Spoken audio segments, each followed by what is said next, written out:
Muito bom dia, boa tarde ou boa noite.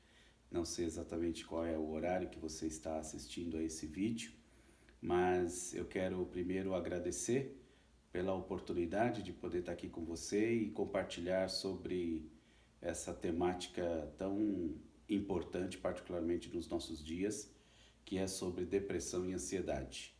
E eu quero introduzir essa minha fala com uma pergunta. Quero deixar essa pergunta para que a gente a leve até o final dessa palestra. Pode o crente ficar deprimido e ansioso? Ou melhor, pode o crente sentir depressão e ansiedade? Eu quero fazer com você hoje uma análise, essa análise espiritual e também uma análise psicológica. Para quem não me conhece, eu sou o Carlos, eu sou psicólogo e sou pastor, e essa tem sido uma questão muito levantada no nosso meio, né, particularmente no nosso meio evangélico, sobre essa questão da depressão e da ansiedade. Mas eu quero começar lendo um texto da Palavra de Deus, no Velho Testamento, uma história muito bonita. Quero que você abra lá sua Bíblia em Ruth, capítulo 1, verso de 1 a 20. Ruth, capítulo 1, verso de 1 a 20. Diz assim, na minha versão na NVI. Na época dos juízes, houve fome na terra. Um homem de Belém de Judá, com a mulher e os 2 filhos, foi viver por algum tempo nas terras de Moabe. O homem chamava-se Elimeleque, sua mulher Noemi e seus 2 filhos Malom e Quilium. Eram efrateus de Belém de Judá. Chegaram a Moabe e lá ficaram. Morreu Elimeleque, marido de Noemi, e ela ficou sozinha, com seus 2 filhos. Eles se casaram com mulheres moabitas, uma chamada Orfa e a outra Ruth. Depois de terem morado lá por quase 10 anos, morreram também Malom e Quilion. E Noemi ficou sozinha, sem seus 2 filhos e sem o seu marido. Quando Noemi soube em Moabe que o Senhor viera em auxílio ao seu povo, dando-lhe alimento, decidiu voltar com suas noras para a sua terra. Assim, ela com as suas 2 noras partiu do lugar onde tinham morado. Enquanto voltavam para a terra de Judá, disse-lhes Noemi: Vão, retornem para a casa de suas mães, que o Senhor seja leal com vocês, como vocês foram leais com os falecidos e comigo.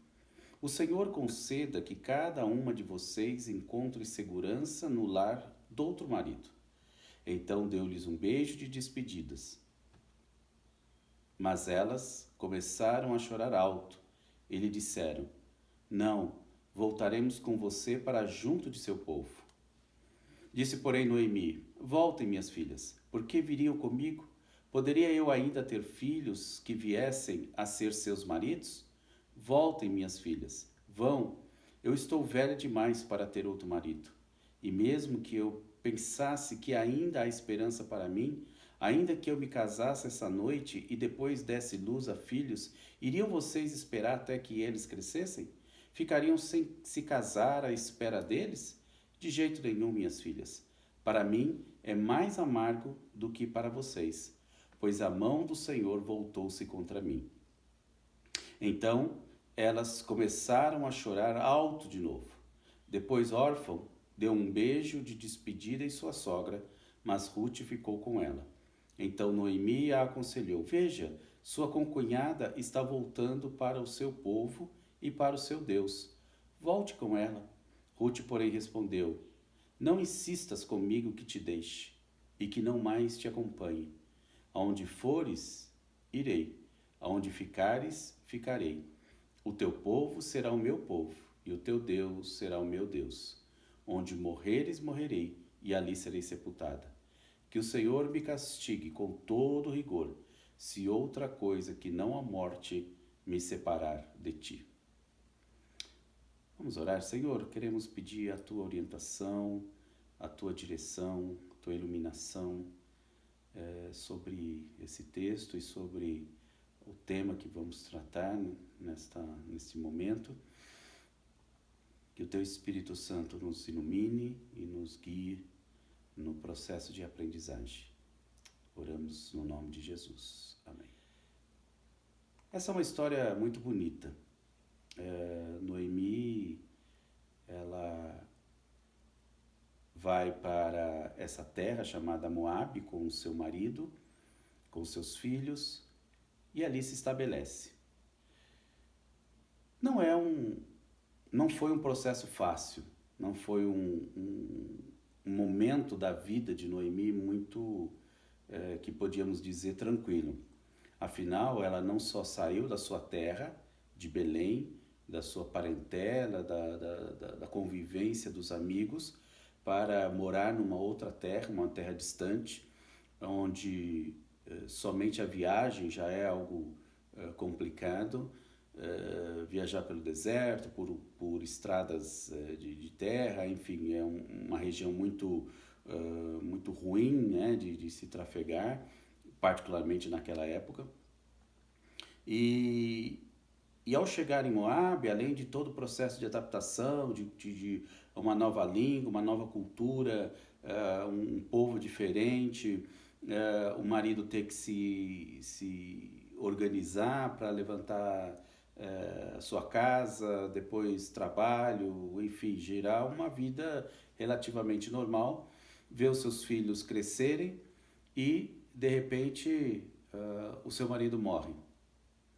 Ela então se vê de uma hora para outra sem marido, numa terra distante, uma terra que não era dela. Os seus filhos crescem então, casam e, passado um tempo, os dois também morrem. Alguns estudiosos dizem que havia uma doença congênita ali e que os meninos também tinham a mesma doença do pai, e talvez isso que tenha produzido essa morte, né, na família.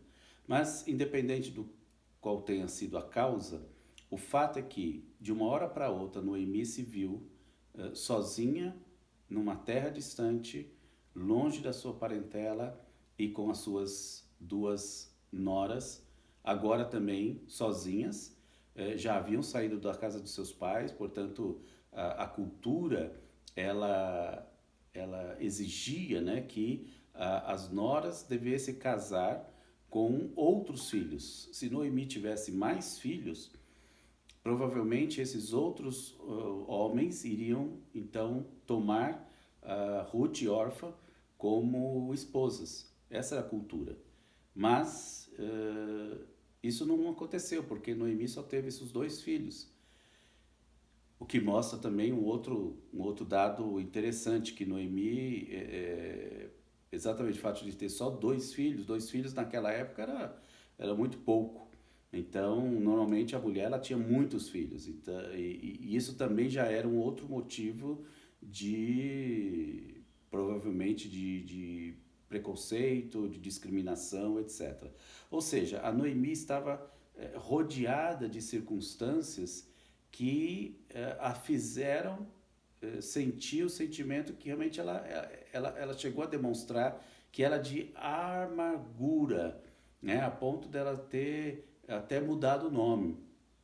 Se nós continuarmos a ler o texto, você vai ver que quando Noemi viu que Ruth estava de fato decidida a acompanhá-la, ou seja, Ruth decidiu ir com ela para Belém, ela não insistiu mais.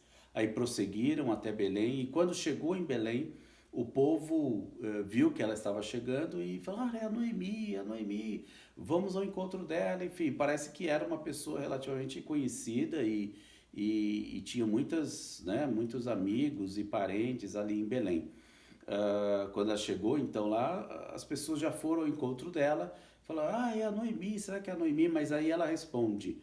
Talvez essa resposta dela demonstre qual é o estado de espírito que ela estava, né? Ela diz o seguinte: não me chame Noemi, melhor que me chame Mara, pois o Todo-Poderoso tornou minha vida muito amarga.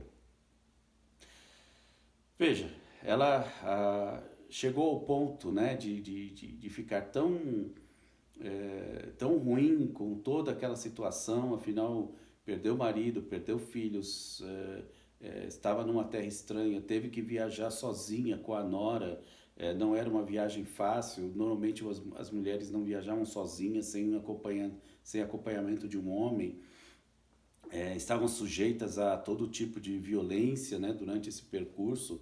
Ela se sentiu abandonada por Deus. Então, o estado dela era tão ruim, né, tão de tristeza, que ao chegar ela disse: não me chamem de Noemi. Noemi significava agradável. O significado do nome era agradável. Me chame agora de Mara. É melhor me chamar de Mara. Mara significava amarga. O estado emocional, psicológico dela estava tão abalado que ela decidiu até mudar de nome. O interessante da Bíblia é que a Bíblia não esconde, né, quem realmente é o ser humano. Todos nós estamos sujeitos a estas emoções, estamos sujeitos a esses sentimentos diante de situações difíceis, diante de situações complicadas. O tempo em que nós estamos vivendo atualmente, né, em 2020, esse tempo de pandemia, certamente está trazendo muitos sentimentos que alguns de nós e pessoas próximas a nós não está sabendo lidar, porque é uma circunstância diferente, é uma situação que nós não havíamos passado antes. Alguns de nós temos perdido parentes, perdido pessoas próximas, e tudo isso tem trazido sentimentos de tristeza, sentimentos de amargura, sentimentos de confusão, e isso é normal, em certo sentido, porque somos seres humanos. E veja, a Bíblia não deixou de relatar o quanto que o ser humano ele está sujeito a esses sentimentos. A grande questão é como lidar com isso. No caso de Noemi, ela provavelmente poderíamos perguntar, né, se ela estava deprimida. Será que ela tinha um transtorno depressivo? Seria hoje Noemi diagnosticada com um transtorno depressivo? Ou vamos pensar na Ruth. Qual seria o grau de ansiedade de Ruth, a Moabita? As suas perdas a tinham deixado psicologicamente exausta e amargurada.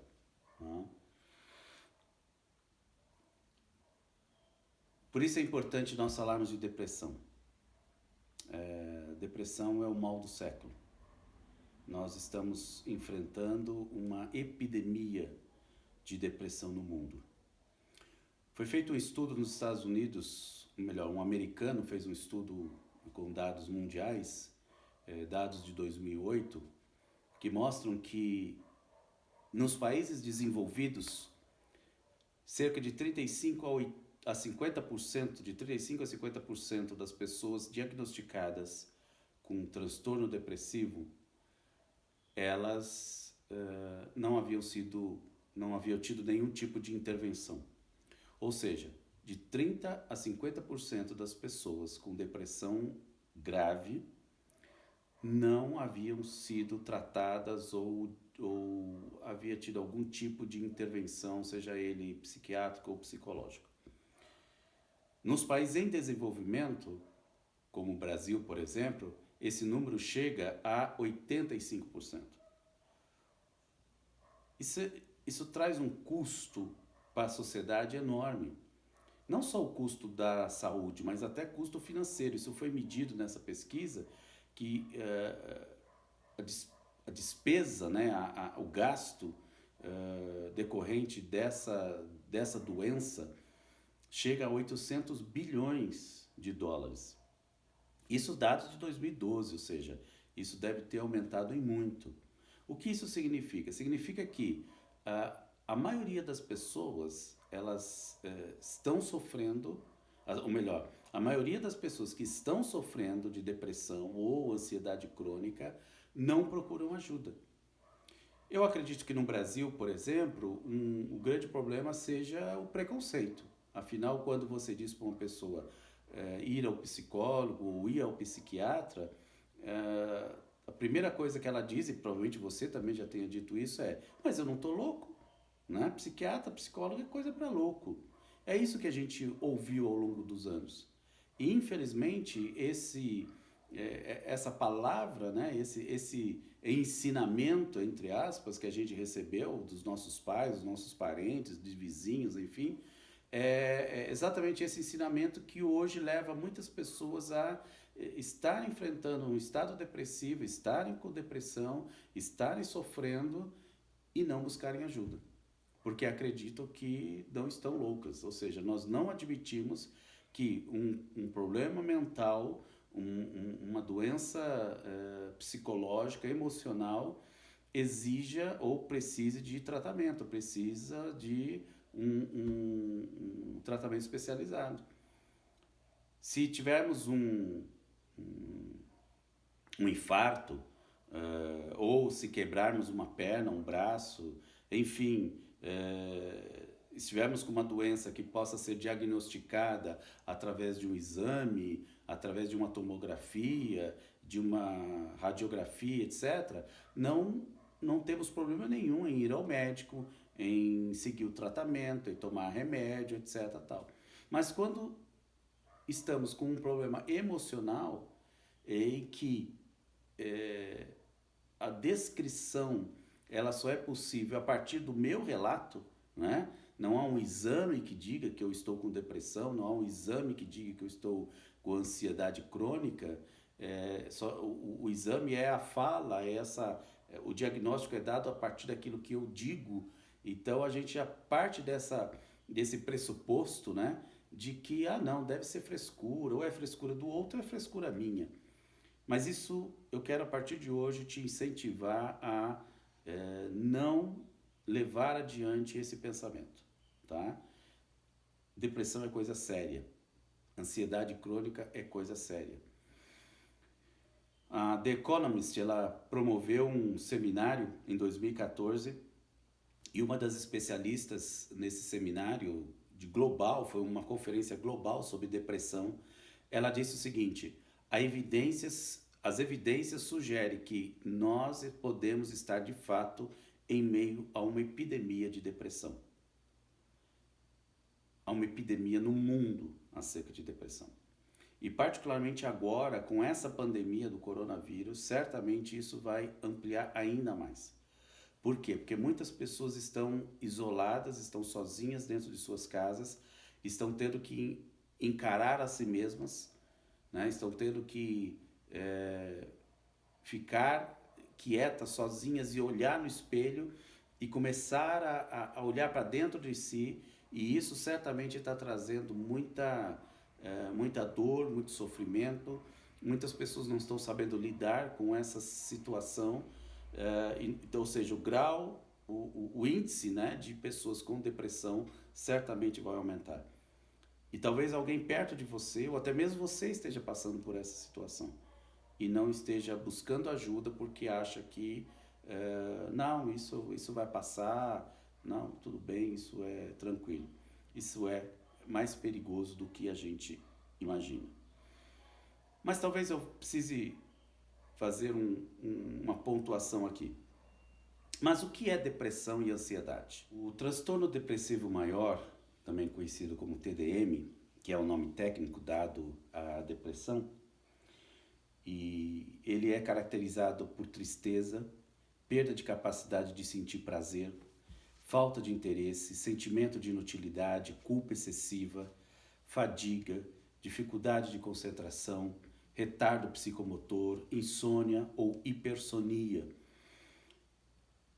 Essas características, esses comportamentos são os que são utilizados, identificados num diagnóstico de transtorno depressivo maior. Quando se fala em ansiedade, o transtorno de ansiedade generalizada, ela é uma preocupação crônica e persistente e excessiva, que ocorre na maioria dos dias durante pelo menos uns 6 meses. Essa preocupação, que é ao contrário de outros transtornos ansiosos, ela é multifocal. Ela envolve várias áreas e é difícil de controlar, é excessivo e tipicamente acompanhado de outros sintomas. Então, explicando um pouco melhor, o transtorno depressivo maior, esse dado técnico, é quando a pessoa está num estado de tristeza, de paralisia grande, ou seja, o sofrimento que está trazendo aqueles comportamentos faz com que ela praticamente esteja paralisada, ela não consegue avançar, ela não consegue, às vezes, até sair da cama. Então, é diferente de você passar por um processo de tristeza momentâneo. Então, por exemplo, uma perda de um parente, agora durante essa pandemia, alguém que tenha perdido o emprego. Então, essa tristeza decorrente de uma situação difícil, ela é relativamente normal, né? Então, é normal você ficar triste, ficar meio para baixo, se você perde o emprego, se você perde um parente, se a situação começa a ficar mais difícil por conta do isolamento social, o fato de você ter que ficar em casa sozinho, sem os relacionamentos anteriores, tudo isso pode trazer um estado de tristeza para a sua vida. O grande problema é se isso começa a se agravar, começa a agregar outros sintomas, fazendo com que você traga, né, para sua mente, traga para os seus sentimentos aqueles pensamentos antigos, coisas que você tem trazido do passado, e aí você começa a remoer o passado, enfim, e aquilo tudo vai se tornando cada vez maior, cada vez maior, cada vez maior, a ponto de você chegar a um momento de não querer mais sair de casa. Então, essa observação do agravamento desse sentimento que nós temos que estar atentos, ok? Então, nunca despreze uma pessoa que está num estado de tristeza profunda ou com sentimento de angústia, porque isso pode ser sinais ou sinais iniciais de um estado depressivo que pode se agravar, ok? Então, essa é a questão da depressão. Ansiedade. A palavra ansiedade, ela é utilizada muitas vezes para identificar qualquer tipo de sentimento esquisito que a gente sinta, né? Então, você está preocupado com alguma coisa, eu estou ansioso. Você está esperando alguém chegar em casa, eu estou ansioso. Você vai comprar um carro novo, nossa, eu estou ansioso. Enfim, tudo parece que é motivo de ansiedade. Então, essa palavra ansiedade, muitas vezes, ela vira ela perdeu o sentido, né? Porque tudo aquilo que nós sentimos que é meio esquisito, a gente diz que é ansiedade. No entanto, tecnicamente falando, né, o que a psiquiatria e a psicologia diz é que o transtorno de ansiedade generalizada, ela é marcada por uma preocupação crônica e persistente, que fica ao longo de um período de pelo menos ali uns 6 meses. Isso significa que qualquer fato futuro ou uma sequência de fatos futuros que ainda não aconteceram, eles trazem uma carga emocional tão grande para a sua vida que você é capaz até de evitar determinadas coisas porque você acredita que qualquer coisa que vá acontecer amanhã, ela vai ser ruim, ela não vai dar certo, a coisa não vai funcionar, mas de forma excessiva. Não é aquela preocupação natural você vai fazer uma prova, vai fazer uma entrevista de emprego, vai até mesmo ir buscar o seu carro novo na concessionária, ou então tá aguardando um produto que você comprou pela internet, ele tá para chegar e você queria muito aquilo, enfim, essa questão do que está vindo do futuro e você está pensando nessa questão do futuro, o que a gente chama isso de ansiedade, né? De novo, ele pode ser em maior grau ou menor grau. Você se ocupar de um pensamento, de algo que vai acontecer no futuro, e aí vem a palavra pré-ocupação, né? Você se ocupa de um pensamento que é algo que vem no futuro. É relativamente normal. De novo, o que se torna crônico, se torna grave, é quando isso te paralisa. Né? Isso não faz você avançar na sua vida. Você deixa de fazer coisas porque você acredita que alguma coisa vai dar errada. Tá? Então, olha só, a depressão ela tem a ver com o passado. Então, a depressão nós podemos chamar que é excesso de passado. A ansiedade tem a ver com o futuro. Então, é o excesso de futuro. Então, tudo é o excesso, né? O excesso de passado, o excesso de futuro. E o presente? O excesso de presente é o estresse. Então, quando a pessoa diz que está estressada, né? Ela está estressada por conta de algo que está acontecendo no presente, no momento. Ou porque trabalhou muito, é porque estudou muito, é porque... Por exemplo, esses dias eu estava falando com uma mãe que não estava aguentando ter que ensinar os filhos, porque agora os filhos estão em casa, não estão indo para a escola, ela está tendo que ajudá-los nas lições, a filha não estava levando a sério e ela ficava nervosa e de repente percebeu que o filho que parecia que fazia tudo direitinho, na realidade não estava fazendo, e tinha as coisas da casa para fazer, tinha as atividades dela, enfim. Tudo isso, naquele dia, naquele momento, no presente, estava deixando estressada. Então, para que fique bem claro, né, para você, para não misturar, depressão tem a ver com o passado, ansiedade tem a ver com o futuro e o estresse tem a ver com o presente.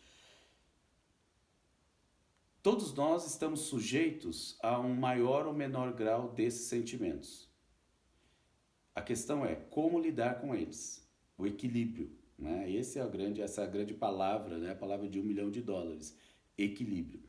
Quando se fala em depressão e ansiedade, basicamente elas são os dois lados de uma mesma moeda. Então, de novo, voltando, depressão é uma questão, né, que tem a ver com o passado e ansiedade são sentimentos ligados ao futuro. Ambas as coisas têm a ver com o nosso comportamento, a forma como nós lidamos com as situações da vida. E como é que a gente aprende a lidar com as situações da vida? Através da nossa história de vida. A família em que nascemos, o contexto em que crescemos, as relações que nós tivemos, os processos de aprendizagem da nossa vida. Então, isso que nós chamamos de história de vida é que nos ensinaram ou não a lidar com as mais diversas situações da vida.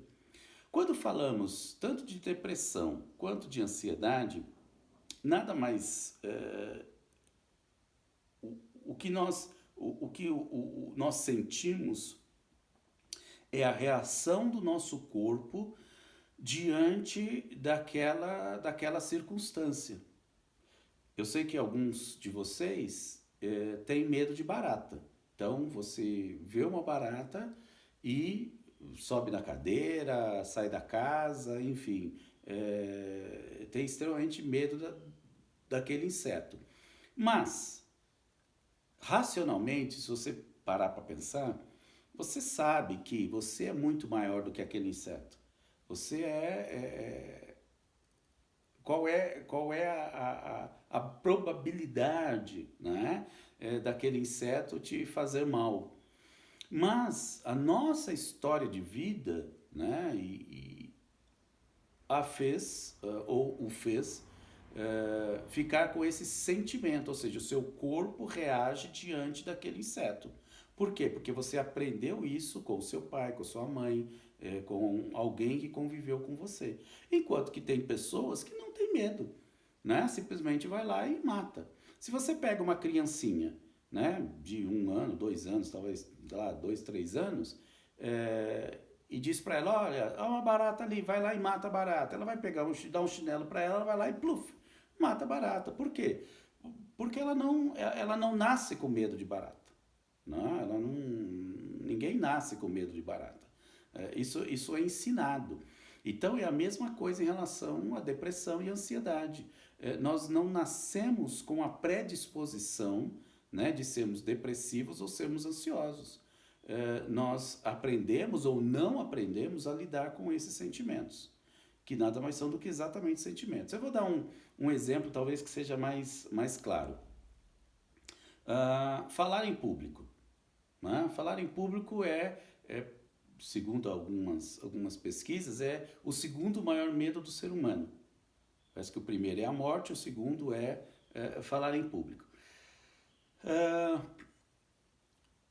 Por que para algumas pessoas parece tão simples falar em público e para outras não? Né? Por que para algumas pessoas estar diante de uma plateia é paralisante? Né?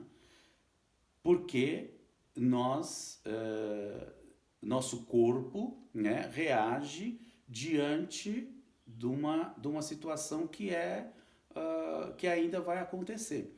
Então, por exemplo, vamos dar o exemplo da depressão, ansiedade e estresse desse mesmo fato. Vamos supor que eu tenha, então, uma palestra para dar amanhã.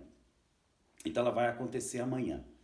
Se eu hoje estou excessivamente preocupado, né, apesar de ter me preparado, apesar de ter feito, né, todo o estudo, preparo para o que eu vou falar amanhã, eu sei que eu conheço o assunto, né, mas eu não conheço a plateia, eu não sei quem vai estar lá. Eu não sei se vai estar sentado alguém lá que sabe muito mais do que eu, né? Enfim, de repente aparece lá vai aparecer um doutor naquele assunto que eu vou falar. Enfim, tá vendo? Tudo isso é coisas que eu ainda não sei. Eu estou supondo que isso possa acontecer, que o pior possa acontecer. Vai que na hora eu erro, eu falo uma palavra errada. Então, olha só, eu começo a ter reações no meu corpo a partir desse pensamento, né, de que alguma coisa vai dar errada. Meu corpo então começa a reagir. Como? Palpitação, eu começo a suar, né? Então, eu começo a ficar excessivamente preocupado e pode chegar ao ponto de até ficar doente. Doente no sentido assim, de ter uma febre, de sentir uma dor, de ter uma dor de estômago. Por quê? Porque o corpo ele foi reagindo de uma tal forma a essa preocupação de que o corpo manifesta-se, né? Essa reação a esse inesperado. Muito bem, então algo que vai acontecer no futuro. Eu não sei ainda, me preparei, mas é algo que vai acontecer no futuro, então eu estou aqui ansioso com esse fato. Chega o momento, chego lá, estou lá diante do auditório, estou percebendo que o auditório já está enchendo, que as pessoas estão chegando, ou seja, naquele momento presente, de novo, eu começo a suar as mãos, né? O coração começa a acelerar, a minha boca começa a ficar seca. Tudo isso é o quê? Reações que o corpo está tendo diante daquele episódio. Eu sei que daqui a alguns minutos eu vou estar diante daquele público, eu não sei quem são as pessoas que estão ali, eu não sei o que elas estão pensando, qual a expectativa delas, o que elas sabem de mim, será que eu estou bem vestido, será que minha gravata, meu vestido, meu sapato, meu cabelo, enfim, tudo isso começa a trazer sentimentos que podem de novo me paralisar. Eu vi uma situação uma vez de uma pessoa que tinha muita dificuldade de falar em público, e quando ela chegou diante naquele momento, já estava tudo preparado, ela chegou ali para falar, na hora que ela foi começar a falar, ela olhou para o público, ela simplesmente parou começou a se sentir mal e saiu.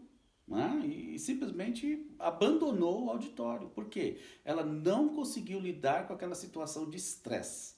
Por que estresse? Porque era aquele momento presente. Né? Mas, então, passado a ansiedade do dia anterior, passado o estresse, eu fui lá, dei a palestra, falei tremendo, de vez em quando gaguejando, mas enfim, eu dei a palestra. Aí no dia seguinte, né, no dia seguinte eu acordo e me lembro, né, do que aconteceu. E aí eu começo a pensar naquilo que aconteceu. E aí eu começo a ter aqueles sentimentos de incapacidade, aquele sentimento, puxa, nossa, eu fui ruim naquilo, eu devia ter feito aquilo, eu errei, eu me preparei falei para falar tal coisa, de repente eu mudei, eu vi que umas pessoas fizeram uma cara feia, eu vi que tinha gente dormindo, enfim. Aí você começa a remoer aquilo que está no passado.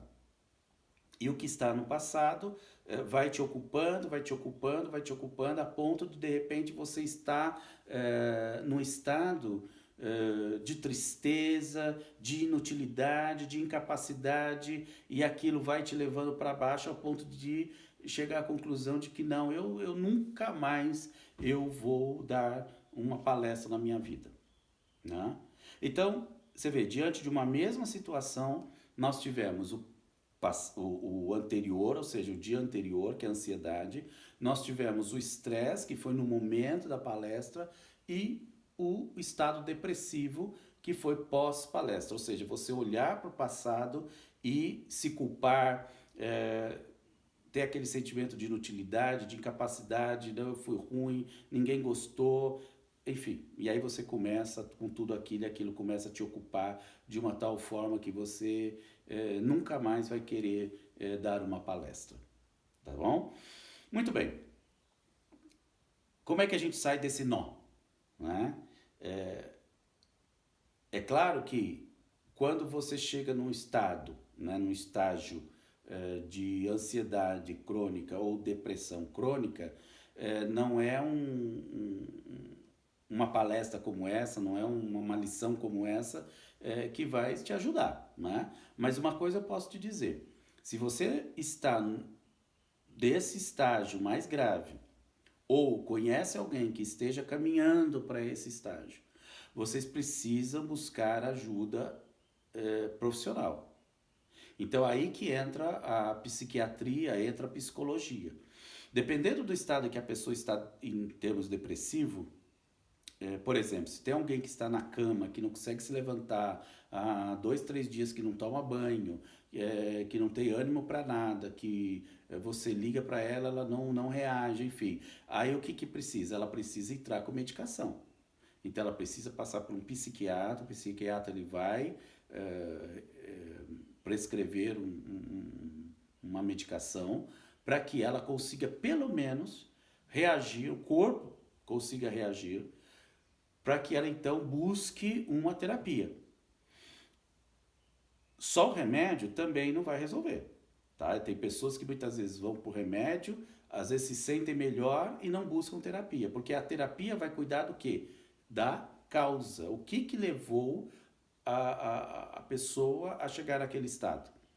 Vamos supor que essa questão da palestra, vamos supor que essa situação da palestra aconteceu há 5 anos, há 6, 7 anos atrás. E você decidiu no dia seguinte que você nunca mais ia dar palestra porque você é um incompetente, porque você é incapaz, você não consegue, etc, etc. E aquilo não foi tratado, aquilo não foi cuidado, e você foi levando aquilo. Em outras circunstâncias você também sentiu esse mesmo sentimento de incapacidade, de inutilidade, ou seja, você foi levando para a sua vida uma carga emocional muito grande, a ponto de que isso foi se acumulando e você chegou nesse estado depressivo. Muito bem, se está no estado depressivo, você foi medicado. Ao ser medicado, a medicação o que é? Nada mais é do que um produto químico, né, que o corpo possui, ele traz para dentro, né, do seu corpo uma química necessária para que você reaja, o seu corpo vai reagir. Só que ele só vai te levantar para você continuar a caminhar a sua vida. Mas a causa, ou seja, aquilo que aconteceu lá atrás, ele precisa ser trabalhado numa terapia. Tá? Então, para identificar a origem de tudo aquilo. E por que que você ainda permanece com esse sentimento, tá certo? Então, por isso você nunca pode descartar. Às vezes, se você, por exemplo, está no estado em que você consegue ir para terapia, buscar um psicólogo, falar com ele, sem precisar de medicação, beleza, vá para o psicólogo. O medicamento ele só deve ser utilizado quando o estado está muito grave, tá bom? Então, só para a gente resumir aqui, a ansiedade, né, é o excesso de futuro, ou seja, a sua preocupação com o futuro. A depressão tem a ver então com o passado e o estresse com o presente. Vamos voltar para Noemi. Noemi, você acha que ela tinha transtorno depressivo? E Ruth estava com um transtorno de ansiedade? Porque ela tinha que agora fazer o caminho inverso, né? Ou seja, ir para um povo em que ela não conhecia, para um lugar em que uma língua também diferente, viúva, sem saber se ia casar de novo, enfim. Então, tudo aquilo para ela era novo, o futuro que ela não conhecia estava diante dela. Então, Noemi estava olhando para o passado, se sentindo amarga, e Ruth olhando para o futuro e de repente tendo esse sentimento de que as coisas não seriam assim muito boas. Talvez a gente não diagnosticasse nenhuma nem outra com um transtorno, elas não chegaram ao ponto de serem diagnosticadas com transtorno. Por quê? Porque Noemi, a despeito de toda a tristeza, ela reagiu. Ela voltou para Belém, ela fez a viagem, ela retornou à sua terra, apesar de ela estar ainda com aquela, né, com aquele peso, com aquele sentimento de amargor, a ponto de querer falar, não, agora você me chama de Mara, porque eu sou amarga, Deus me abandonou, etc, etc. Mas a gente vê ao longo da história, né, se você continuar lendo a história, você vai ver que ela voltou às atividades, ela voltou aos relacionamentos, etc. A mesma coisa com Ruth. Ruth também, apesar de ser tudo novo, ela chegou, se adaptou, ela a ponto de depois ter casado e ter se tornado uma pessoa importante na história de Israel, né? Mas a gente conhece a história, tá bom? O que eu queria deixar para vocês nessa de lição é: nunca despreze, né, alguém que esteja com um sentimento depressivo ou com uma ansiedade crônica, tá? Seja você, seja um parente, seja um vizinho, até mesmo um irmão da igreja. Infelizmente, dentro das nossas igrejas, existem muitas pessoas com estados depressivos, estados ansiosos e que não têm coragem de dizer que estão com problema, porque acha que isso é fraqueza espiritual, porque em algum momento, durante a história de vida dela, ela ouviu alguém dizendo que, não, esse negócio de depressão é falta de fé, você tem que orar mais, você tem que ler a Bíblia, né? E aí você faz isso, você ora, você lê a Bíblia e a coisa não resolve. E você continua com aquele sentimento e aí você começa a achar que o problema realmente é com você. Né? E que você até Deus não gosta de você, que você não é salvo, etc. Não, não tem nada a ver. Grandes homens de Deus passaram por processos depressivos, como eu mesmo disse. Jesus chegou ao ponto de sentir uma tristeza tão grande que ele falou: Senhor, se for possível, passa de mim esse cálice. Eu não estou aguentando que essa dor que eu sei que eu vou passar amanhã, vésperas, né, da sua crucificação. Mas graças a Deus que ele foi adiante e enfrentou, né, a cruz para que hoje nós pudéssemos ter salvação.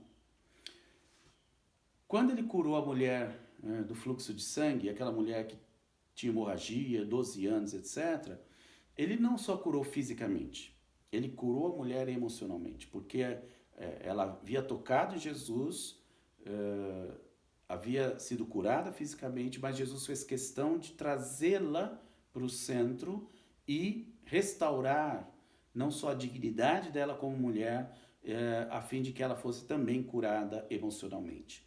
Então, o que Deus quer de nós? Jesus quer que nós sejamos curados integralmente. E às vezes essa cura, ela passa por um cardiologista, passa por um neurologista, passa por um ortopedista, mas também passa por um psiquiatra ou passa por um psicólogo, tá certo? Não tenha preconceitos em relação à psicologia, à psiquiatria. Elas estão aí a serviço, né, da humanidade, porque elas estudaram e estão preparadas para ajudar o ser humano nas suas dificuldades, tá bom? Que Deus te abençoe, muito obrigado por ter ficado aqui comigo até o final. Espero que de alguma maneira isso tenha te ajudado, e se houver alguma dúvida que você queira depois tirar, você pode também me procurar. Eu vou colocar aqui o meu Instagram. Que Deus te abençoe, que a paz do Senhor seja com você.